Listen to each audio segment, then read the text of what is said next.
બી થી ચાલુ થતું શું આવે? સુરેશભાઈ બોલો છે. હું હા બ્રશ. ખૂબ સરસ. આ બ્રશ ની ચીકચી કોની જોડે છે? બ્રશ ની ચીકચી મેં આપી હતી તારી જોડે. આવી બેટા ચાલો મહેક બેન લખે બ્રશ નો સ્પેલિંગ. ચાલો અહીંથી આ ખાનામાં લખો.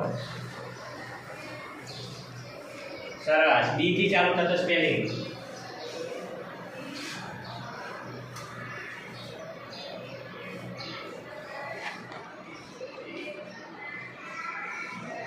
खूब सरस. ब्रश ने सही लख्यो मैं महेश बेने હું ને એની આમ આ જો આપણે બ્રશ થી આપણા દાંત ચોખ્ખા કરીએ ને બધા જ સ્પેલિંગ બી બી થી ચાલુ થાય છે. મહેશ બેને પણ બ્રશ નો સ્પેલિંગ લખ્યો ને ફરીથી બ્રશ નો સ્પેલિંગ બધા બોલો. બી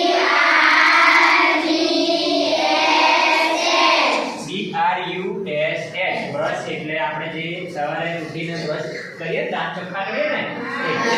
ચાલો નેક્સ્ટ આગળ ચોથું. We can eat this fruit. આ ઈટ એટલે શું સાહેબ? આ ઈટ એટલે ગુજરાતીમાં શું કહેવાય?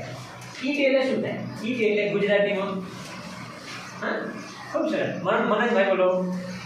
ખાવું. ઈટ એટલે શું થાય? સરસ. અને અચ્છા ફ્રૂટ એટલે શું થાય? ફ્રૂટ એટલે શું થાય? ફ્રૂટ નું ગુજરાતી શું થાય લક્ષ્મણભાઈ? તો આનું ગુજરાતી આખા વાક્યનું ગુજરાતી મને કોઈ કહેશે સાહેબ કે આખા વાક્યનું ગુજરાતી આવું થાય? We can eat this fruit. આખા વાક્ય તમને આવડે એવું? એનામાં ફ્રૂટ ભરી શકાય. થોડું સાચું છે. We can eat this fruit.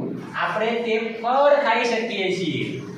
આપણે તે ફળ ખાઈ શકીએ છીએ. ઈ ફળ છે ને બી થી શરૂ થાય છે. શું થાય છે? બી થી એનો સ્પેલિંગ શરૂ થાય છે. અને કેટલા આંકડાનું છે? કેટલા અક્ષરનું છે? 1 2 3 4 5 અને 6. એટલે મને કહો ઈ કયું ફળ છે જે 6 એબીસીડી ના અક્ષરથી બનેલું છે અને ઈ ફળ આપણે ખાઈ શકીએ છીએ? ઋષિકાબેન કેળા.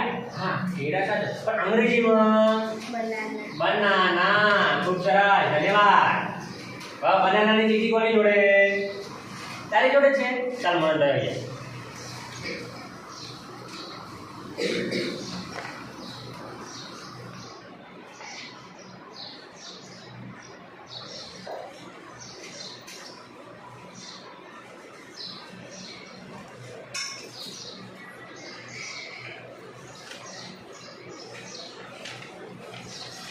ખૂબ સરસ. બનાના એટલે શું થાય?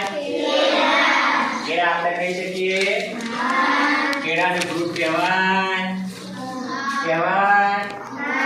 બનાના એટલે બી થી શરૂ થતો સ્પેલિંગ છે અને પાછળ 6 અક્ષર એટલે બનાના એટલે કેળું થાય. ખબર ને તમને? ચલો આગળ 5 મો હવે જોઈ લઈએ.